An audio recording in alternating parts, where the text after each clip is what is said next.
신앙의 허약체질 벗어나기라는 제목으로 잠시 여러분들과 말씀 나누려고 합니다. 요즘에는 이 문구를 보기가 굉장히 힘들어졌어요. 그런데 예전에 70년대, 80년대는 가는 곳마다 학교뿐만 아니라 관공서에 가기만 하면 이 문구가 들어가는 입구에 아주 크게 쓰여져 있었던 것을 기억합니다. 그 문구가 뭐냐 하면 체력은 국력이다라는 거였어요. 체력은 국력이다. 가는 곳마다 체력은 국력이다 이렇게 써붙여 놓고 모든 나라, 모든 국민들이 정말 우리가 체력을 키워서 이 나라가 더욱더 부강하게 되어야 되겠다는 생각을 가지고 있었던 것 같아요. 예전에는 못 먹고 못 사는 시절이 있었습니다. 그때는 체력을 잘 키우는 것이 가장 큰 관건이었죠. 그때는 영양실조도 많았고 밥 세 끼를 못 먹는 가정들도 굉장히 많았었습니다. 그럴 때는 정말로 건강한 체력을 갖는 것이 어떻게 보면 한 가정의 꿈이기도 했습니다. 그래서 체력은 국력이다라는 말을 적어놓고 우리 한 사람 한 사람이 건강해야만 나라가 부강해지고 한 사람이 건강해야만 맡은 바 책임을 다 잘 해나갈 수 있다라는 그런 생각을 가지고 그런 문구를 많이 쓰고 외쳤습니다. 시간이 감에 따라서 대한민국도 풍요로워졌고 부강해졌습니다. 그리고 정말로 우리 요즘에 보면 우리 젊은이들의 신체가 예전하고는 굉장히 달라졌어요. 굉장히 많이 커졌죠. 그리고 예전에는 평균 키가 165 남자들의 평균 키가 그랬다면 요즘은 180 정도가 되는 것 같아요. 그만큼 신체가 다 커졌습니다. 잘 먹고 잘 사는 곳에서 우리 아이들이 잘 성장했습니다. 그런데 문제는 체력이 예전만 못한 것 같아요. 사이즈는 분명히 커졌어요. 신체는 분명히 더 커지고 더 성장을 한 것 같아요.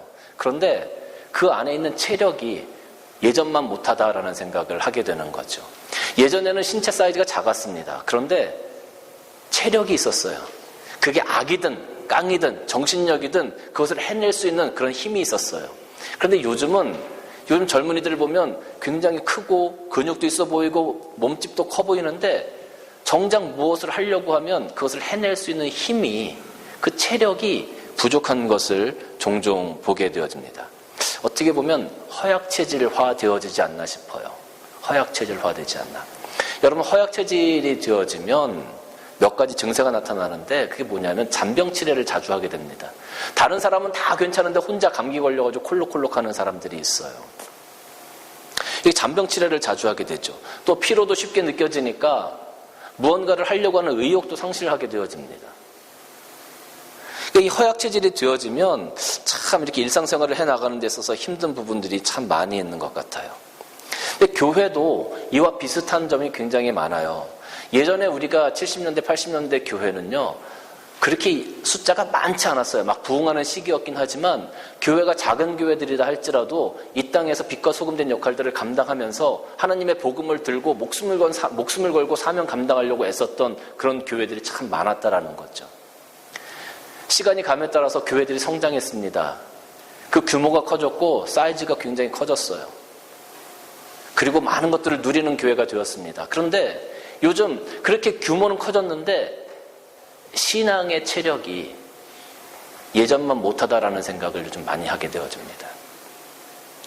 교회가 정말로 감당해야 될 것들을 감당하지 않고 교회의 본질을 잃어버리고 자꾸 엉뚱한 것들을 바라보면서 교회가 스스로 힘을 잃어가는 거예요. 교회에 어떤 문제가 생기면 교회 내에서 그것을 해결할 수 있는 자정 능력을 잃어버리고 그것을 가지고 세상 법정에 가서 탄원하고 세상 법정에 가서 고소 고발을 하는 일들이 얼마나 많은지 몰라요. 교회가 기업화되어지고 예수 그리스도의 복음에 대한 사명을 잃어버리고 어떻게 하면 이 많은 것들을 지켜나갈 수 있을까를 생각하면서 대물림하는 세습들이 일어나는 일들이 얼마나 많은지 모른다라는 거죠. 교회가 점점 허약체질화 되어져 가는 겁니다. 교회가 지켜야 될 것, 교회가 생각해야 될 것들을 생각하지 못하고 교회가 점점 허약체질화 되어져 가요. 이런 부분들을 경험하면서 많은 성도들이 신앙적인 피로감을 느끼게 되는 거죠. 내가 이렇게 교회를 다녀야 되나? 내가 이런 교회를 나가야 되나? 회의가 들고 그런 신앙적인 피로감이 누적되어지기 시작합니다. 우리는 반드시 이런 허약체질을 개선해야 합니다. 우리가 이 허약한 체질을 개선하기 위해서 많이 노력해야 되는데 사실 그것이 굉장히 힘들어요. 생각만큼 쉽지가 않다라는 거죠. 그 쉽지 않은 이유가 무엇이냐면 첫째는 많은 사람들이 이 허약 체질을 개선하기 위해서 운동을 해야 되는데 이 운동하는 것에 대한 두려움, 부담감이 좀 있어요. 운동을 해야 된다는 것은 알아요. 그런데 내가 이 운동을 잘 해낼 수 있을까? 내가 정기적으로 이것을 감당할 수 있을까? 그런 부담감이 생겨지게 되는 거죠. 그리고 운동하는 것이 조금 두렵기도 해요. 이거 내가 하려면 시간도 더 들어가야 되고 힘도 들어야 되고 난 이거 20분 이상은 못하는데 라는 그런 생각들 때문에 운동하는 것 자체가 부담감으로 다가오는 경우가 굉장히 많다라는 거죠. 제가 젊을 때 군에 있을 때 저는 허리디스크 수술을 했습니다. 허리디스크 수술을 하고 제대를 했는데 제대를 하고 나서 제가 그 전까지는 운동을 굉장히 좋아하는 사람이었어요. 근데 그렇게 제대를 하고 나니까 운동을 하려고 하면 겁이 나는 거예요. 왜? 나는 허리 수술을 했으니까. 이 허리 수술을 해서 건강이 예전만 못하니까 내가 지금 이 운동을 할 수 있을까? 제가 축구를 굉장히 좋아했는데 축구를 하러 나가면 그것이 굉장히 부담스러운 거예요. 그러니까 자꾸 운동을 안 하게 되더라고요. 운동을 안 하게 되어지니까 더 큰 문제가 생기게 되는데 어떤 문제가 생기냐면 척추를 받쳐주는 이 척추 옆에 근육이 이렇게 있습니다. 근데 그 근육이 약해지기 시작하는 거예요. 그러니까 정말로 한 20분만 걸어가면 허리가 아파서 주저앉게 되어지는 5분을 서 있지 못하는 그런 일들이 생겨지게 되었어요. 지금은 이제 그 부분이 다 치유되어지고 전혀 문제가 없게 되었지만 운동에 대한 부담감이 있어서 나는 이것이 약하니까 라고 생각하고 운동에 대한 부담감 때문에 그것을 하지 못하니까 오히려 악순환이 계속되더라라는 것이죠. 교회도 마찬가지입니다. 교회도 많은 헌신의 자리들이 있습니다. 그 헌신의 자리를 감당하기 위해서는 이 운동과 같은 훈련과 연습이 사실 필요해요. 처음부터 그것을 잘 감당할 수 있는 것이 아닙니다. 여러 번 시행착오도 겪고 하다 보면 하나님께 주신 지혜도 생겨나게 되어지고 또 일을 하다 보면 실수도 하게 되어지고 이런 것들을 통해서 그 헌신의 자리를 감당할 수 있는 훈련되어지고 연습이 되어졌을 때 그것을 잘 감당할 수 있게 되어지는 거예요. 그런데 이런 헌신의 자리, 이런 봉사의 자리를 바라볼 때 우리 성도들이 항상 느끼는 부담감이 있습니다. 내가 잘 해낼 수 있을까? 너무 잘하려고 하다 보니까 오히려 부담감이 생겨요. 우리가 하나님 앞에서 내가 드리는 헌신, 내가 감당하는 헌신이 하나님께서 기뻐하시고 정말로 이 헌신을 통해서 교회가 잘 성장하고 잘 세워져가면 좋겠다는 그런 바람을 가지고 헌신을 하게 되어지는데 그렇게 헌신을 하다 보면 어떤 마음이 드냐면 이거 정말 잘해야 돼. 사람들한테 욕 안 먹게 잘해야 돼. 사람들이 보고 다 좋아할 수 있게 잘해야 돼.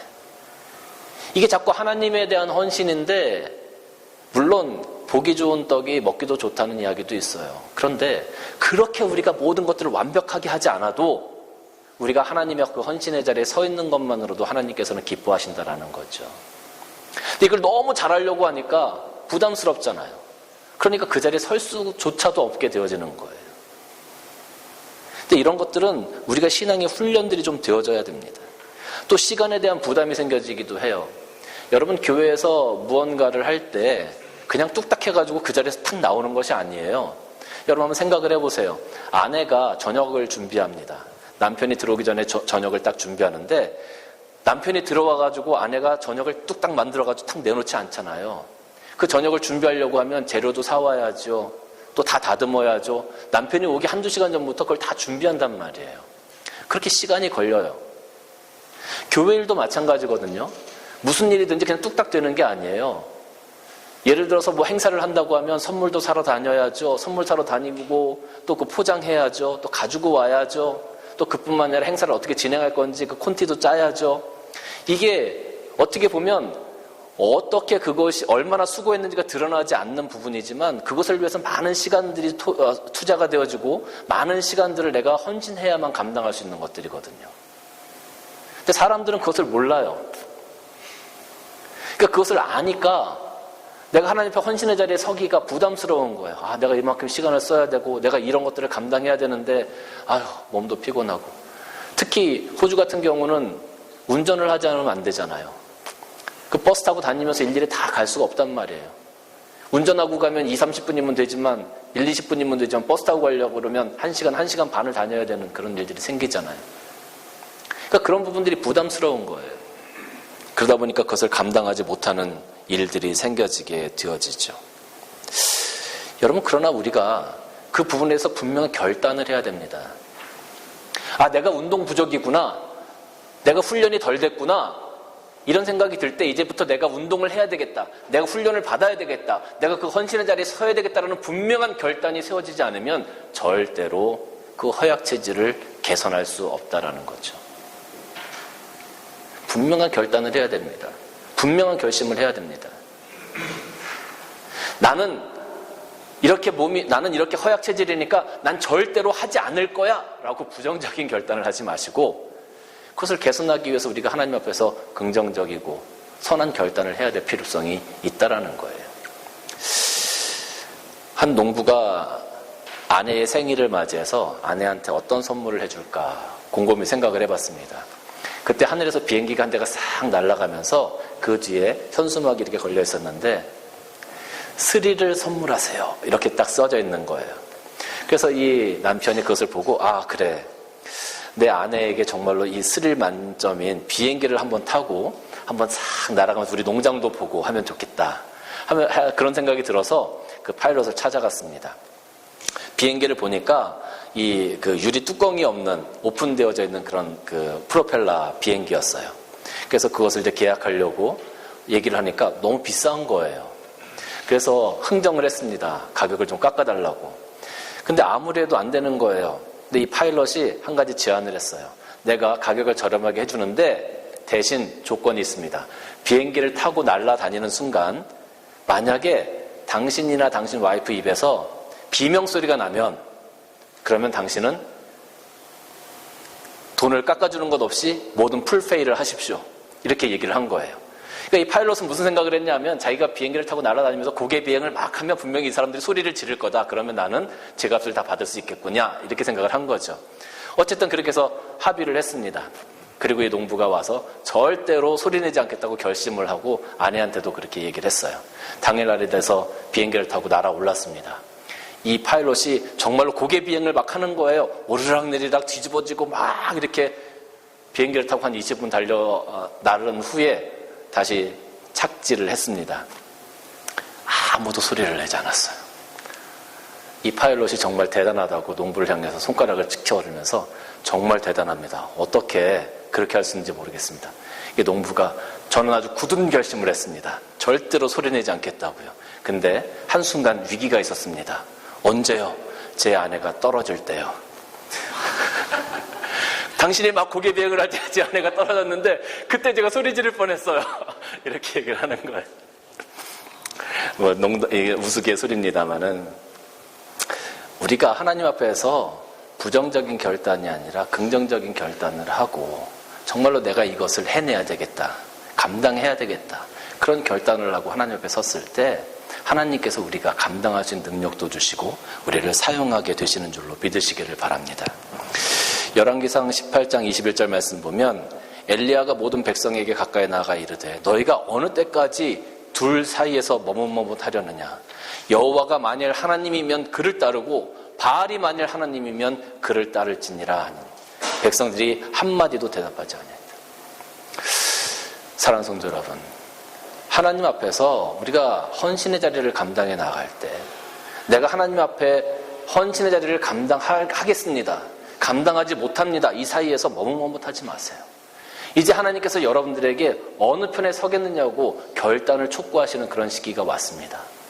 하나님께서 기뻐하시는 결단을 선택하시고 그 결단 안에서 하나님 앞에 축복받으시는 여러분들이 되시기를 주님의 이름으로 축원합니다. 두 번째는 게으름 때문에 이 허약 체질을 개선하는 것이 어렵습니다. 우리가 살다 보면 변화하는 것이 싫을 때가 있어요. 더 나아지는 것을 향하여 나아가려고 하면 그만큼 더 애를 써야 되기 때문에 그 모든 것들이 부담되고 싫으니까 그냥 이 자리가 좋사오니, 이 정도면 만족하니까, 뭐 특별히 안 좋은 것도 없으니까 그냥 그 자리에 안주하려고 하는 그런 마음들이 굉장히 많이 생겨지게 되어집니다. 변화가 싫은 거죠. 이것은 게으름입니다. 교회가 1년, 2년, 3년, 4년, 5년, 10년 이렇게 지나가면서 성도들의 삶이, 성도들의 신앙이 조금씩 변해져서 교회가 건강한 교회가 되는 것이 굉장히 중요합니다. 10년 전에 왔던 성도가 하나도 변하지 않고 10년 뒤에도 똑같아.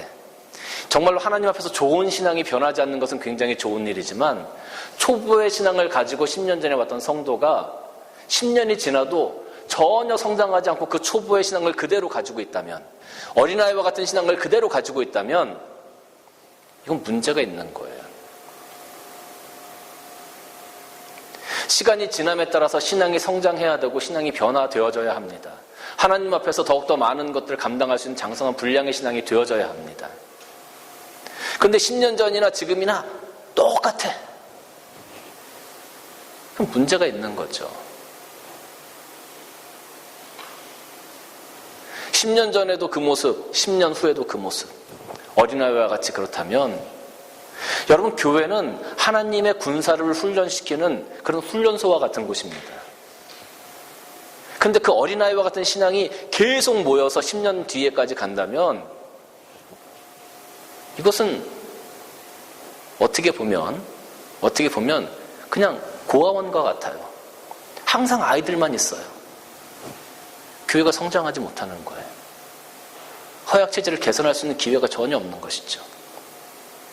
참 아이러니한 것은 이런 어린아이와 같은 신앙을 가진 사람들이 계속 늘어나서 한 명이었다가 그 사람들이 10명이 되어져요. 그러면 교회가 성장했다라고 사람들은 이야기합니다. 어린아이와 같은 성도들이 많아지는 것이 성장했다라고 이야기를 해요. 정말 그런 걸까요? 성장했다는 것은 어린아이와 같은 신앙을 가지고 있던 사람들이 장성한 신앙의 분량에 이르는 것이 성장하는 겁니다. 그것이 훈련받아서 몸에 근육이 붙어서 하나님 앞에서 감당할 것들을 감당하는 청년이 되어지고 장년이 되어지는 거예요. 근데 어린아이와 같은 신앙을 가진 사람들이 많아져. 그것은 교회가 성장하는 것이 아니라 비만증에 걸리는 겁니다. 비만증에 걸리는 거예요. 근데 사람들은 그것을 가지고 성장했다라고 얘기를 해요. 우리는 지금 큰 착각 속에 빠져 있습니다. 우리가 성장하는 것과 우리가 비만해지는 것을 착각하고 있어요. 우리는 성장해야 합니다. 우리가 허약한 이 체질을 개선하고 건강한 체질이 되어지기 위해서 우리는 오늘도 그래서 노력해야 하는 겁니다.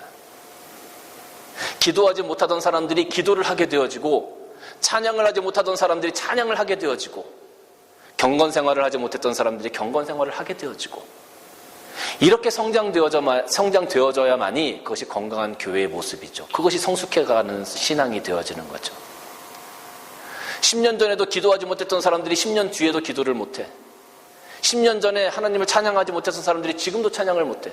이게 뭡니까? 이게 어떻게 성장입니까? 그건 신앙의 게으름일 수밖에 없다라는 거죠. 편안함만 추구할 것이 아니라 우리가 성장하기 위해서는 하나님 앞에서 우리들의 게으름을 내려놓을 수 있어야 합니다. 잠언서 13장 4절 보니까 게으른 자는 마음으로 원하여도 얻지 못한다 그랬어요. 부지런한 자의 마음은 풍족함을 얻는다고 했습니다. 여러분이 하나님 앞에서 신앙의 풍족함을 원하십니까?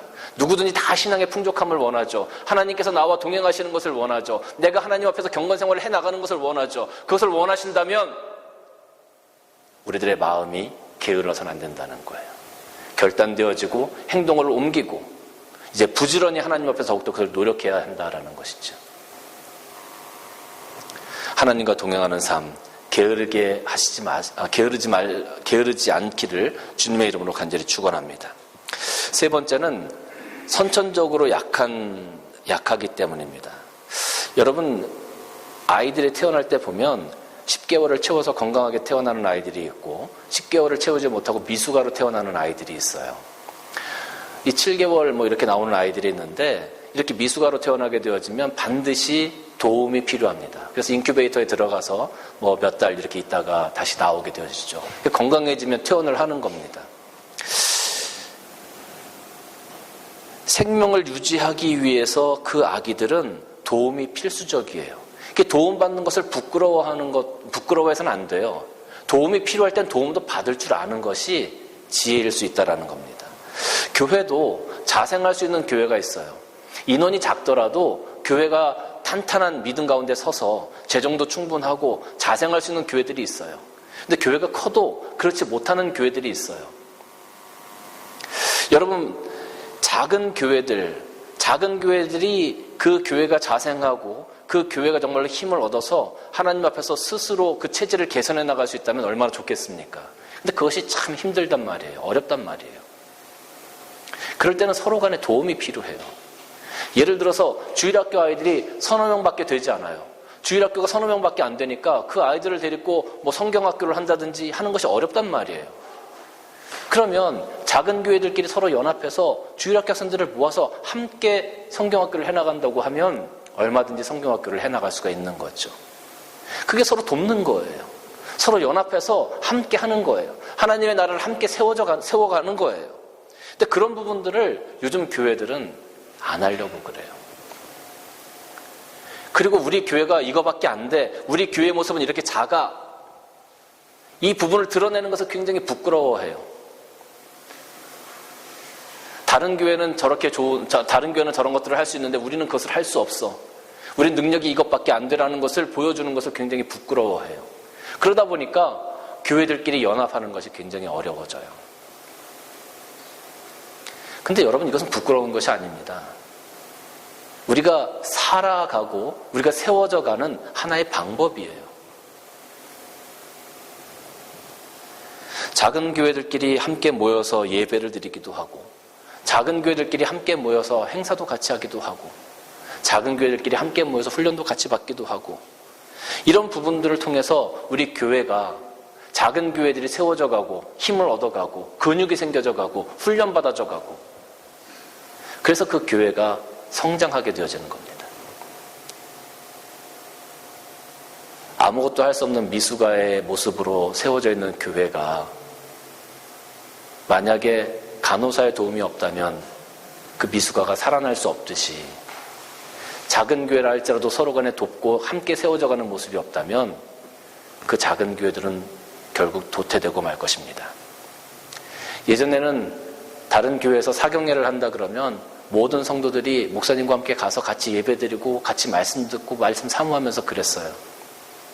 여의도 광장에서 부흥 집회가 있다 그러면 뭐 50만 명, 100만 명씩 모여서 같이 집회를 하고 막 그랬어요. 건강한 교회의 모습일 때는 그랬다는 거죠. 근데 지금은 어떻습니까? 어느 순간인가부터 그 여의도에서 하는 집회가 사라져버렸어요. 왜? 사람들이 안 모이거든요. 교회가 점점 허약 체질이 되어져 가는데 그것에 대해서 인식하지 못하는 거예요. 그리고 나만 편하면 돼, 우리 교회만 편하면 돼, 우리 교회만 잘 되면 돼 라는 교회 개교회적인 이기주의에 빠져서 더 이상 함께 하려고 하지 않아요. 함께 세워져 가려고 하지 않아요. 그러다 보니까 교회는 점점 더 허약 체질화 되어져 가는 겁니다. 오늘 말씀 23절 말씀 보니까 우리가 몸에 덜 귀히 여기는 그것들을 더욱 귀한 것들로 입혀주라. 아름답지 못한 지체는 더욱 아름다운 것을 얻을 수 있도록 해줘라. 귀하지 못한 것들을 귀한 것으로 입혀라. 강하지 못한 것들을 강한 것으로 입혀라. 약한 교회들을 돌봐서 그들이 하나님 앞에서 건강한 교회의 모습을 가질 수 있도록 함께 도와줘라 라는 의미입니다. 우리의 아름다운 지체는 그럴 필요가 없다. 이미 장성하고 이미 모든 것들을 할 수 있는 교회들은 그럴 필요가 없어요. 그러나 그런 교회들이 작은 교회들을 서로 도와주고, 우리 성도 안에서, 교회 안에서도 마찬가지입니다. 믿음으로 바로 선 성도들이 그렇지 못한 성도들을 돌봐주고 그들을 이끌어주고 그들과 함께하고, 그것이 바로 그리스도의 사랑이고 교회의 모습이라는 거예요. 우리 몸에 각 지체가 있고 각 약한 지체도 있고 강한 지체도 있고 하듯이 교회 안에서 성도들의 모습도 그렇고 하나님께서 허락하신 교회의 모습도 그렇다는 거예요. 이것이 다른 것이 아닙니다. 이것이 성도들의 관계만 이야기하고 있는 것이 아니에요. 하나님께서 세우신 모든 교회의 관계들도 이와 똑같은 거예요. 똑같은 원리가 적용되는 겁니다. 몸 가운데서 분쟁이 없고 오직 여러 지체가 서로 같이 돌보게 하셨다. 내 교회, 내 신앙만 중요한 것이 아니라 하나님의 나라를 크게 보고 함께 세워져 갈 수 있는 교회의 모습을 가져야 된다는 거예요. 만일 한 지체가 고통을 받으면 모든 지체가 함께 고통을 받고, 한 지체가 영광을 얻으면 모든 지체가 함께 즐거워한다. 여러분, 우리가 주변에 있는 다른 교회가 문제가 생겨서 교회가 갈라지게 됐어요. 문제가 생겨서 많은 성도들이 떠나게 됐어요. 그러면 어떤 교회들은 야, 우리 교회한테 기회가 왔어. 떠나고 있는 사람들 어떻게 해서든지 우리 교회로 데리고 와야지. 이게 정말 바른 생각입니까? 만일 한 지체가 고통을 받으면 모든 지체가 함께 고통을 받는 것인데, 하나님의 교회가 하나 무너지면 그것 때문에 하나님의 교회, 하나님 앞에 세워진 모든 교회들이 함께 안타까워하고 함께 아파하고 함께 눈물을 흘려야 하는 것인데, 그것이 건강한 교회의 모습이고 성숙한 교회의 모습인데 요즘은 그런 교회가 없다라는 거예요. 요즘 그런 신앙을 가지고 있는 성도들이 부족하다라는 거예요. 사랑하는 성도 여러분, 주님께서는 우리 모든 성도들뿐만 아니라 교회들도 예수 그리스도의 몸이고 예수 그리스도의 나라를 함께 세워가는 각 지체로 연결시켜 주셨습니다. 이제 우리가 좀 그런 부분들을 감당하고 정말 우리 교회가 나중에 성장했을 때는 작은 교회들을 위해서 우리 성도들을 파송하고 그 작은 교회들을 웃을 수 있게 만들어줄 수 있는 그런 우리 산위의 등불교회가 다 되어졌으면 좋겠습니다. 우리가 꿈꾸고 있는 것이 바로 그런 것 아닙니까? 나중에 우리 교회가 성장했을 때 이 땅에 있는 작은 교회들에게 3가정, 5가정씩 묶어서 훈련시켜서 그들에게 파송시켜주고 그 교회들 함께 이렇게 세워져 가자는 것이 우리가 꿈꾸고 있는 것 아닙니까? 이제 그 꿈을 현실화하기 위해서 우리는 이 허약체질을 벗어나야 합니다. 우리는 이제 성숙한 건강한 신앙의 모습을 가져야 합니다. 하나님 앞에서 여러분들이 건강한 모습을 가질 때, 건강한 신앙의 모습을 가질 때 우리 교회가 건강해지는 것이고, 우리 교회가 건강해졌을 때 그 건강한 모습으로 약한 교회들을 돕고 세워갈 수 있도록 하나님께서 사용하실 겁니다. 사랑하는 성도 여러분, 여러분들 가운데 허약한, 나약한 신앙의 모습이 있다면 이제 벗어버리시기를 원합니다. 하나님께서 여러분들을 반드시 그렇게 사용하실 겁니다. 두려워하지 마시고 부담 갖지 마시고 하나님께서 사용하실 수 있도록 여러분을 내어드릴 수 있는 여러분과 우리 교회가 되어주시기를 주님의 이름으로 간절히 축원합니다.